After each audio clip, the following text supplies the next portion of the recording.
गंदगी से, बना वीर रजगंधा, शरीर बना है गंदगी से, बड़ा हुआ है गंदगी में, पैदा हुआ है गंदगी से, पैदा करता है गंदगी, तो उछालेगा का सेंट? इसका काम ही गंदगी उछालना। अगर अच्छाई होगी तो कोई नहीं बोलेगा, और अगर कहीं गलती हो गई फिर देखो कैसे मुंह चलते हैं, क्योंकि सब लोग दूसरे की निंदा करने में पीएचडी कर करके बैठे हैं। ये कथा से शिक्षा ले लेना, तो कीर्तन कर लो, है तो समय हो गया है। सीताराम सीताराम सीताराम सीताराम,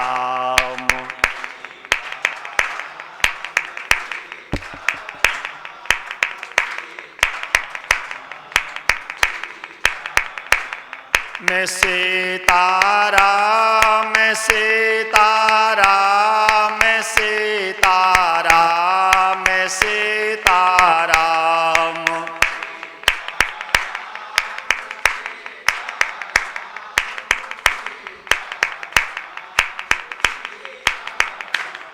मैं राजा राम राजा राम राजा राम राजा राम,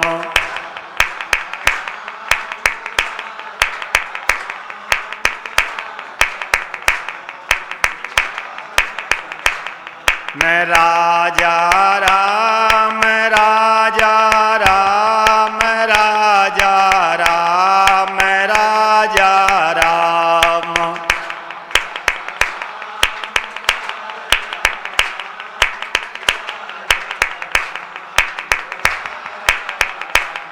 मैं राधे श्याम राधे श्याम राधे श्याम राधे श्याम,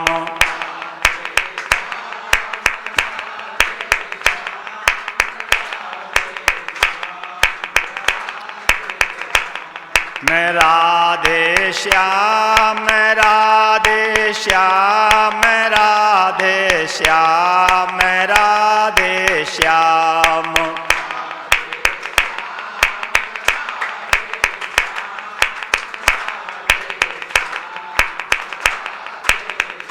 बोलो रामचंद्र भगवान की जय। नारायण। भगवान शंकर काकभूषणी जी मंत्रणा करते हैं, और मंत्रणा कर करके निष्कर्ष निकाला, हम लोग कुछ ऐसा काम करें जो अंदर तक पहुंचना हो। क्या किया इन्होंने? इन्होंने एक ज्योतिषी का भेष बनाया। ज्योतिषी का भेष बना करके भगवान शंकर बैठ गए, आंख बंद करके प्रभु का स्मरण किया, प्रभु मुझे दर्शन दो। अब भगवान ने मन में सोचा कि प्रभु दर्शन करने आए हैं, अगर मैंने दर्शन न दिए तो इनको बुरा लगेगा। भगवान शंकर ने भगवान से कहा, प्रभु मेरे तन में तो कोई सुंदरता नहीं है और मेरे मन में कोई कमी नहीं है, अगर तन के भूखे हो तो दर्शन देना मत, और अगर मन के भूखे हो तो दर्शन दे देना। सुंदरकांड में ये तो लिखा है, निर्मल मन जन सो मुई पावा, अब मुई छल छेद्र कपट नहीं, ये तो लिखा है। अब क्या हो रहा है कि मन में तो मक्खियां भिनभिना रही हैं और तन में सेंध की खुशबू आ रही है, यही तो है। जितने ये समिति बना बना करके बैठते हैं, आप इनके पास जा करके देखो कुर्ते से कितनी खुशबू आती है, और कहीं थोड़ी देर आत्म चर्चा करने लगो तो फिर अंदर से दुर्गंध आने लगेगी, क्योंकि मन में मक्खियां भिनभिना रही हैं और तन में सेंध की खुशबू आ रही। ऐसे बगुला भगतों से काम बनने वाला। भगवान शंकर कह रहे हैं, प्रभु तन में मेरे कोई सुंदरता नहीं है और मन में कोई कमी नहीं है, अगर आप तन के भूखे हो तो दर्शन देना मत, और अगर मन के भूखे हो तो दर्शन दे दो। राम जी ने मन में सोचा, बात तो सही है, भोले बाबा का शरीर नहीं सुंदर है लेकिन मन बहुत सुंदर है, मन बिल्कुल सुंदर है। तो इधर क्या हुआ, माता जी ने नहीं कहा था सुन बचन सुजाना रोदन, तब से रो ही रहे हैं। तो भगवान ने सोचा हम तब से रो रहे हैं, सब देखने आ रहे हैं, खिलाने आ रहे हैं, पुचकारने आ रहे हैं, लेकिन कोई हमें चुप कराने नहीं आया है। सर्वस दान कीन सब सर्वस दान कीन सब काहू जे राखा पावा। हमें दे कि प्रभु सबके हाथ में गए, जे पावा राखा नहीं पावा, किसी रखा नहीं, उसने उसको दिया, उसने उसको दिया, उसने उसको दिया, घूम करके कौशल्या की गोदी में आ गए। भगवान ने सोचा कि सब दर्शन कर रहे हैं, गोदी में ले रहे हैं, हृदय से लगा रहे हैं, लेकिन कोई चुप नहीं करवा रहा है। तब भगवान ने सोचा क्या किया जाए, तो थोड़ी और आवाज बढ़ा दी, कां कां कां, और रोने लगी। जब रोने लगे तो उसी समय एक सखी ने कहा, कौशल्या, बोले हाँ भीड़ ज्यादा हो गई है, हमें ऐसा लग रहा है किसी की बुरी नजर लग गई है। क्यों? देखो कैसे रो रहा है, हथेली बांध के, गर्दन टेढ़ी करके, और मुंह से फंसूकर गिर रहा है, और देखो तो मुंह इसका नीला पड़ गया है। मुझे ऐसा लग रहा है किसी की बुरी नजर लग गई है।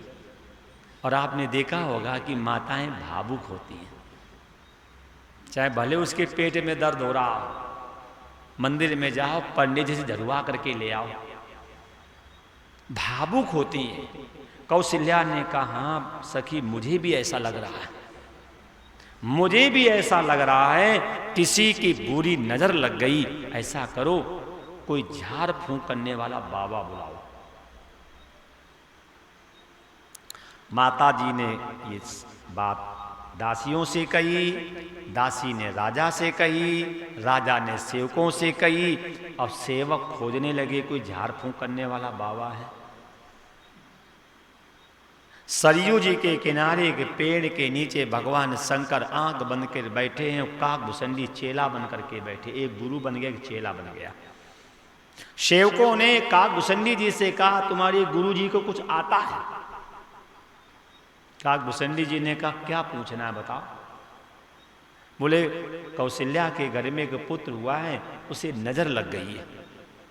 काकभूषणी जी ने कहा, मेरे गुरु जी जन्म से सिद्ध हैं। क्यों? अगर बता देते कि सीखा है तो सेवक पूछते कौन से विद्यालय में सीखा, डिग्री दिखाओ। वही तो मुझे लगता है, एक डॉक्टर की डिग्री देखी जाती है, एक मास्टर की डिग्री देखी जाती है, एक इंस्पेक्टर की डिग्री देखी जाती है, एक वकील की डिग्री देखी जाती है।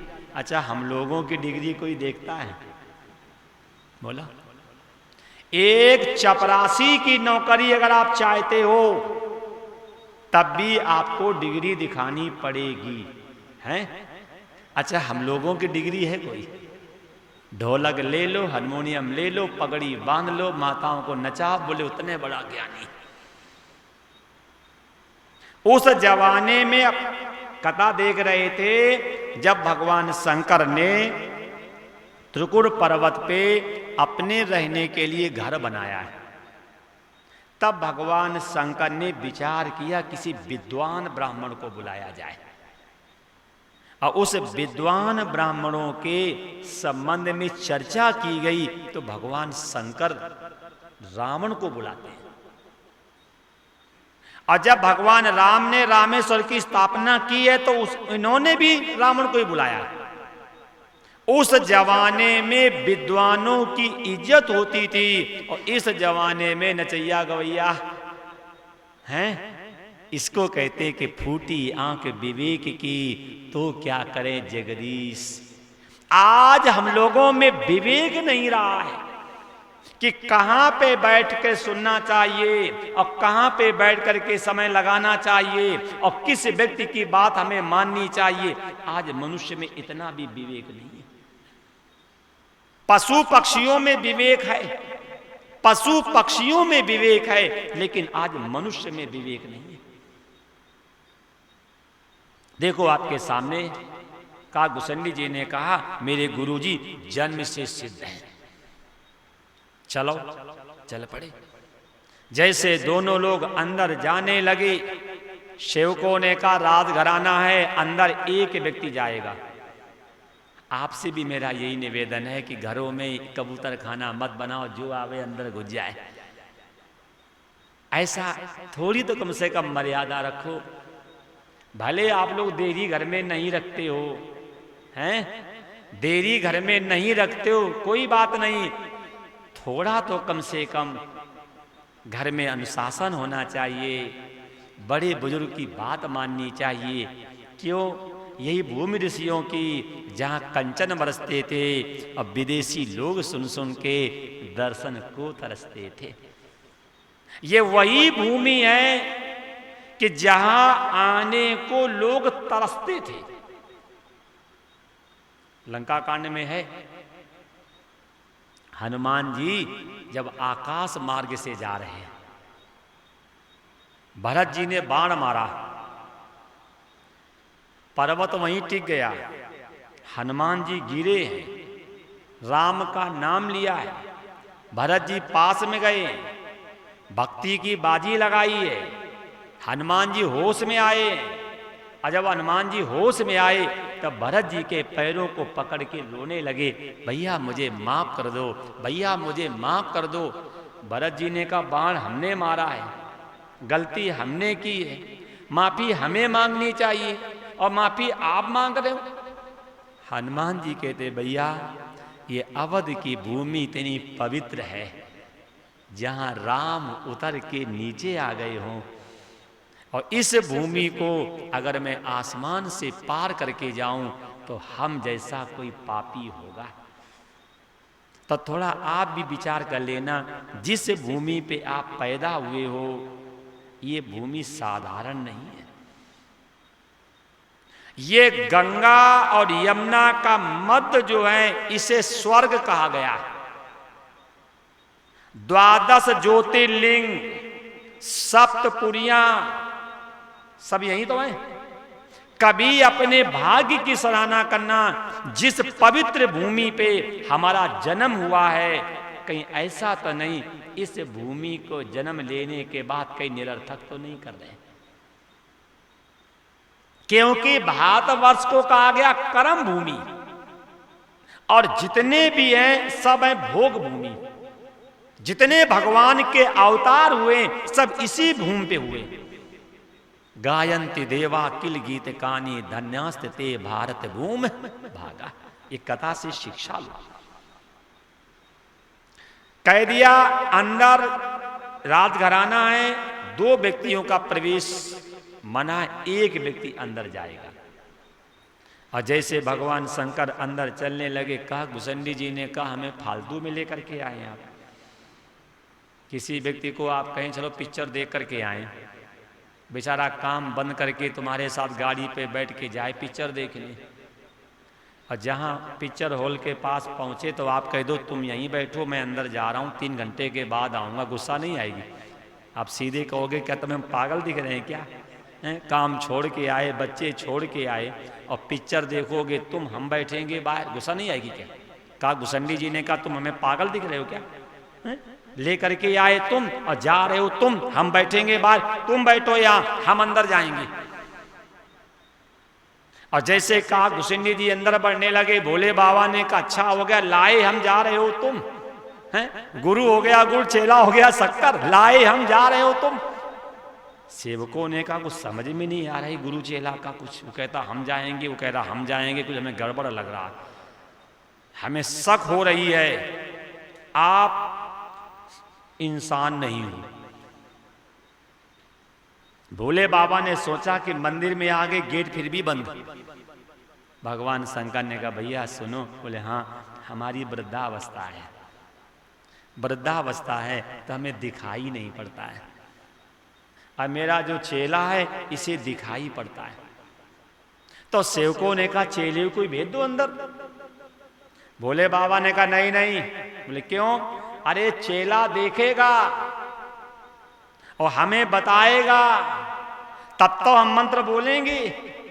अर्थात चेला को दिखाई पड़ता है, बोल नहीं पाता, मैं बोल लेता हूं लेकिन देख नहीं पाता हूं, क्योंकि हमारी वृद्धावस्था है। मंत्र तो हमें याद है, विधियां सब मुझे मालूम, लेकिन हमें दिखाई नहीं पड़ता, इसलिए चेला देखेगा और हम मंत्र बोलेंगे। कहने का आशय ये है, अगर ईश्वर प्राप्ति में झूठ बोलना पड़े तो थोड़ा बोल लेना चाहिए। ये लिखा है स्वधर्म, सामान धर्म, परम धर्म। अगर ईश्वर प्राप्ति में स्वधर्म छोड़ना पड़े तो छोड़ देना चाहिए, जैसे प्रहलाद ने, विभीषण ने और मीरा ने स्वधर्म को छोड़ दिया है। अगर ईश्वर प्राप्ति में अगर स्वधर्म को छोड़ना पड़े तो छोड़ दो। और धर्म यही है, स्वधर्म, सामान धर्म और परम धर्म। स्वधर्म जो है ये अवस्था से बदलते रहते हैं। जब आप पुत्र हैं तब आपका धर्म दूसरा होगा, और जब आप पिता बनेंगे तो आपका धर्म दूसरा हो जाएगा, और जब आप बाबा बनेंगे तो आपका धर्म दूसरा हो जाएगा, और जब आप परबाबा बनेंगे तो आपका धर्म दूसरा हो जाएगा। और सामान धर्म जो है वो हर स्थिति में सबको मानना चाहिए, चाहे ब्रह्मचर्य अवस्था में हो, चाहे गृहस्थ अवस्था में हो, चाहे वानप्रस्थ अवस्था में हो, और चाहे सन्यासी हो। अब परम धर्म ईश्वर प्राप्ति में अगर स्वधर्म बाधा दे तो छोड़ सकते हैं। ये चर्चा आगे लंका कांड में जब धर्म की चर्चा होगी तब हम आपको बताएंगे। तीनों, स्वधर्म क्या है, सामान धर्म क्या है और परम धर्म क्या है। जब ये बात कही तो दोनों लोगों को अंदर ले गए। कौशल्या जी ने जैसे देखा तो चिल्ला करके बोली, ए भैया, बोले हाँ, इनको पकड़ के कहां से लाए हो? जब मैं वृद्ध, बूढ़ी, और जब मुझे इनको देख करके डर लग रहा है, और इसकी दृष्टि मतलब इन बाबाओं की दृष्टि लाला पे पड़ेगी और लाला की दृष्टि इस पे पड़ेगी। अगर नजर नहीं लगी होगी तो और लग जाएगी, अगर नजर नहीं लगी होगी तो और लग जाएगी। इन्हें कहां से पकड़ के लाए? भगवान शंकर ने मन में सोचा, मंदिर में आ गए, पट फिर भी बंद है। मंदिर में आ गए और पट फिर भी बंद। माता जी कपड़े से ढके, ये कहां से पकड़ के लाए? जादू टोना करने वाले, झाड़ फूंक करने वाले कहां से पकड़ के लाए आप? भगवान शंकर ने धीरे से बात फिर घुमाई। माई, बोले हाँ, अगर आपको डर लगता है तो एक काम कर, अपने लाला को कपड़े से ढक करके मेरे सामने कर दो। और जैसे माता जी ने कपड़े से ढक करके लाला को किया, भगवान शंकर ने लेकर के हाथ में डमरू, और जैसे का बम कैलाश बिहारी डम डमाडम डम डमाडम डम डमाडम जो डमरू बजाया तो क्या हुआ? राम का रोना हो गया बंद और शंकर का रोना हो गया प्रारंभ। माता जी ने कहा, सखी, बोले हाँ, बाबा तो सिद्ध है, बाबा सिद्ध है। क्यों? देख तो लो, एक मंत्र में अब पूरी बला बाधा अपने ऊपर ले ली। लाला रो रहा था, एक मंत्र मारा तो लाला तो हंसने लगा और ये रोने लगा। भगवान शंकर ने सोचा, माता जी अब फंसी। बहुत जल्दी पंडित लोग माताओं को बहका लेते हैं। बोले अब माता जी फंसी। बोले बाबा ने कहा, माई, बोले हाँ, एक काम कर, अपने पुत्र को मेरी गोदी में दे दे और ऐसे मंत्र मारूंगा कि जिंदगी में कभी रोएगा नहीं। कोई माँ बाप ये नहीं चाहते हैं कि हमारी संतान दुखी नहीं। जैसे भगवान शंकर ने बात कही और तुरंत माता जी ने पुत्र को दे दिया। आज हरि की गोदी में हार आया और जैसे भगवान शंकर प्रभु को लेकर के नाचने लगे, कहा भुसंडी जी ने कहा, पूरा आनंद तुम ले रहे, कुछ हमें भी तो दो, हैं? हमें भी तो कुछ दो। भोले बाबा ने इशारा किया, अरे मेरे तो गोदी में है, पैर तो तेरी ओर है, तू पैर छू ले। जब किसी पुत्र को गोदी में लोगे पैर तो नीचे होंगे नहीं होंगे। भगवान शंकर ने कहा तू पैर छू ले। जैसे भगवान शंकर ने इशारा दिया कि तू पैर छू ले, जैसे वृक्ष की जड़ में पानी देने से पत्ते, फूल और फल सब सही हो जाते हैं, तो तू जड़ को प्रणाम कर ले। और जैसे कहा गुशंडी जी राम के पैरों को, तलवे को अपने माथे से लगाने लगे। एक माँ की ममता होती है। यशोदा जी ने कहा बाबा तेरे चेले का माथा जो है बहुत कठोर है, अब मेरे लाला के तलवे जो हैं बहुत कोमल हैं, कहीं ऐसा ना हो कि मेरे लाला के तलवे में कहीं फफोले ना पड़ जाए। बोले बाबा ने कहा ना माँ। बोले क्यों? बोले मेरे चेले के माथे की विशेषता है। क्या? अगर कोई व्यक्ति अपने पैर मेरे चेला के माथे से लगा दे तो उसकी विदेश की रेखाएं कट जाती। सच? बोले हाँ। तो और रगड़, और रगड़, और रगड़।